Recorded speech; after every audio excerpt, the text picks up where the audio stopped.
एक 19 साल का लड़का जिसके एक इशारे पे यूरोप की सड़कें ब्लॉक हो जाती हैं, पुलिस फोर्स कम पड़ जाती है, लोग उसके बाल तक छूने को तैयार हैं सिर्फ एक टच के लिए। दुनिया उसे आइसो स्पीड के नाम से जानती है, the king of energy, the viral God. लेकिन क्या ये बस एक एंटरटेनर है या फिर इंटरनेट का सबसे डेंजरस इन्फ्लुएंसर? आज की वीडियो में हम सिर्फ उसकी सक्सेस नहीं देखेंगे, हम देखेंगे वो साइड जो कैमरास के ऑफ होने पे कंट्रोवर्सी से शोर चुपचाप भूल जाती है। From crypto scams to sexism allegation, this is expose of iso speed.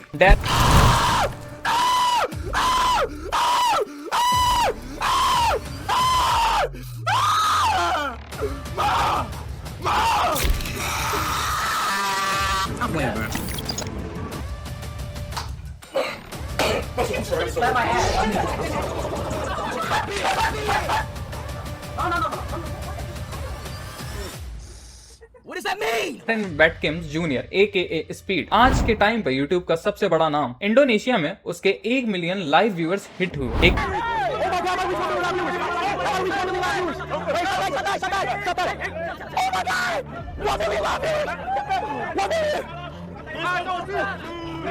English streamer के लिए एक नंबर लाना इम्पॉसिबल माना जाता था, लेकिन ये फेम ओवरनाइट नहीं आया और ना ही ये फेम सेफ है। स्पीड की पूरी पर्सनैलिटी बनी है क्योस पर, चिल्लाना, चीजें तोड़ना, बार्क करना। लोग कहते हैं he is just playing a character, but आज हम ये सवाल पूछेंगे, जब कैरेक्टर रियल लाइफ लोगों को हर्ट करने लगे तो क्या वो सिर्फ एंटरटेनमेंट रहता है? स्पीड हमेशा से स्टार नहीं था, इनफैक्ट उसकी शुरुआत एक टूटे हुए घर से हुई थी। स्पीड के पेरेंट्स का डिवोर्स तब हो गया था जब वो बहुत छोटा था, कभी मॉम्स के पास कभी डैड के पास। नेबरहुड वायलेंट था, स्कूल में फाइट्स कॉमन थी। स्पीड ने गेमिंग को अपना एस्केप बनाया, लेकिन सक्सेस इजी नहीं थी। उसकी खुद की माँ उसके कंटेंट के अगेंस्ट थी। एक पॉइंट ऐसा आया जब उसकी माँ ने उसको कंडीशन दी, या तो स्ट्रीमिंग छोड़ दो या फिर घर। No, she told me to quit.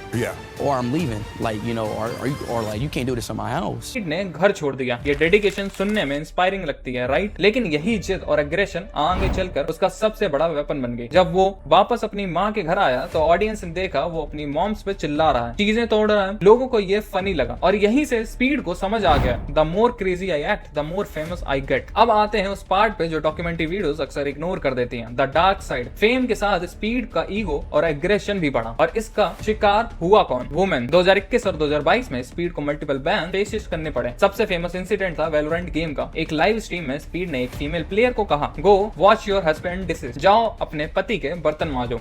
Calm down. Damn, bro, shut up, bro. I know how to play this game. I'm not a noob, all right? God damn. You don't know how to play the fucking game. What? What, bitch? Bitch? Is a bitch talking to me? Is a female talking to me? Am I? No. Am I tripping? Am I tripping? Or am I talking about? Is a female talking to me right now? Is a fucking female talking to me? Get off the fucking game and do your husband dishes, bitch. Shut up. Fuck you. Fuck is wrong with y'all? Stop talking to me like that, nigga.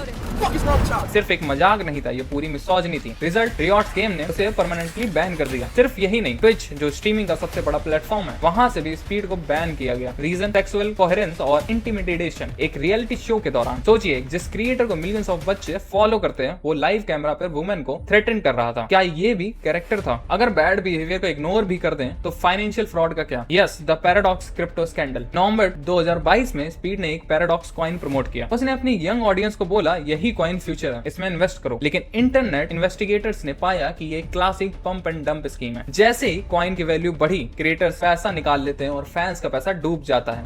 I honestly love to hear that, bro. I like when people like say like that, share with people. Like you want to just use it for yourself, like not know like, you know what I'm saying, not no freaking. You know what I'm saying? None of us are trolling Speed. These guys are scammer.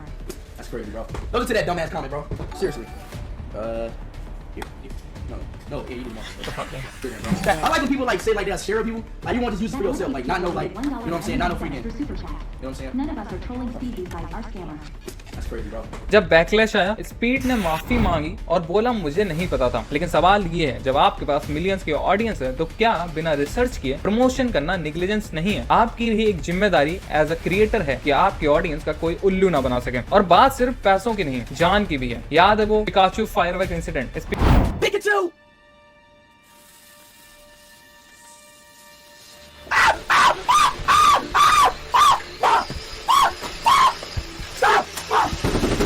Speed ने अपने बंद कमरे में जहां ventilation नहीं था एक firework जला दिया। घर में आग लगते लगते बची फायर डिपार्टमेंट को आना पड़ गया। बच्चे इसे देखकर क्या सीख रहे हैं कि घर में आग लगाना कूल है। फैंस पागलों की तरह उसके ऊपर टूट पड़ते हैं। स्पीड ने खुद ये कल्चर क्रिएट किया है जहां लॉजिक और सेफ्टी की कोई जगह नहीं, बस केओस है। अब आप सोचेंगे इतना सब होने के बाद भी ये बंदा कैंसिल क्यों नहीं हुआ, क्यों आज भी रोनाल्डो से मिल रहा है और दुनिया घूम रहा है? इसका जवाब है पैरा सोशल रिलेशनशिप। स्पीड ने अपने फैंस को ये फील कराया है कि मैं तुम्हारे जैसा हूँ। वो रोता है, गलती करता है, माफी मांगता है और फिर वही गलती करता है। लोग उसकी वल्नरेबल साइड देखकर उसकी टॉक्सिक साइड भूल जाते हैं। जब वो वर्ल्ड कप में एक चाइनीज फैन के सामने रेसिस्ट साउंड निकालता है, लोग कहते हैं बच्चा है, सीख जाएगा। लेकिन 19-20 साल की उम्र में जब आप ग्लोबल आइकन हो तो बच्चा होना कोई एक्सक्यूज नहीं होता। तो आइसो स्पीड असल में क्या है? एक जीनियस एंटरटेनर जिसने यूट्यूब का एल्गो क्रैक कर लिया, जिसने समझ लिया कि दुनिया को शांति नहीं शोर पसंद है, या फिर एक केयरलेस इन्फ्लुएंसर जो फेम के लिए किसी भी हद तक गिर सकता है, चाहे वो स्कैम हो, सेक्सिज्म हो या फिर अपनी जान जोखिम में डालना। स्पीड कहता है कि वो चाहता है कि लोग द ग्रेटेस्ट स्ट्रीमर एवर के रूप में उसे याद रखें। नंबर के हिसाब से शायद वो ग्रेटेस्ट है, लेकिन इम्पैक्ट के हिसाब से ये फैसला आपको करना है, क्योंकि जब कैमरा बंद होता है और व्यूज काउंट रुक जाते हैं तब सिर्फ कॉन्सिक्वेंसेस बचते हैं।